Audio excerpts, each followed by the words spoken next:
আসসালামু আলাইকুম এভরিওয়ান, আশা করছি আপনারা সকলেই ভালো আছেন। আজকের এই ভিডিওতে শেয়ার করব ফিফা ওয়ার্ল্ড কাপ 2026 বাংলাদেশ সময়ে 12 তারিখ অর্থাৎ আগামীকাল কোন কোন খেলা আছে এবং কোন কোন টাইমে আপনারা ম্যাচগুলো দেখতে পারবেন এবং কোন কোন চ্যানেলে বা কীভাবে দেখবেন সেটাও আলোচনা করব। তো সর্বপ্রথম আমরা ভিডিওটা যতটা শর্ট করা যায়, এখানে আমরা যেটা খেয়াল করব, গ্রুপ এ আগামীকালকে অর্থাৎ 12 তারিখে রাত 1টা আপনারা দেখতে পাবেন মেক্সিকো এবং সাউথ আফ্রিকা, যেটা গ্রুপ এর খেলা। আপনারা রাত 1টার সময় এটা দেখতে পারবেন। এরপরে 2 নম্বরে যে খেলাটি আছে সেটি হচ্ছে আপনার গ্রুপ এর সাউথ কোরিয়া এবং চেকিয়া। এটি হচ্ছে আগামীকাল অর্থাৎ 12 তারিখে 8টা AM বাংলাদেশ সময়, সেটা হচ্ছে সকাল 8টা।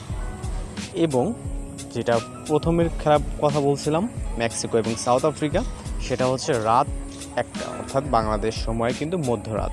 তো এই দুইটি খেলা মূলত আমরা আগামীকাল দেখতে পারবো এবং সেটি হচ্ছে আপনি বাংলাদেশ থেকে, বাংলাদেশ টেলিভিশন অর্থাৎ বিটিভি, সময় টেলিভিশন এবং টি স্পোর্টস, এছাড়া আপনার ওটিটি প্ল্যাটফর্মে যেমন বাইস্কোপ আছে, রবি অ্যাপ্লিকেশন, এছাড়া আপনারা কিন্তু টফি অ্যাপ্লিকেশনে দেখতে পারবেন।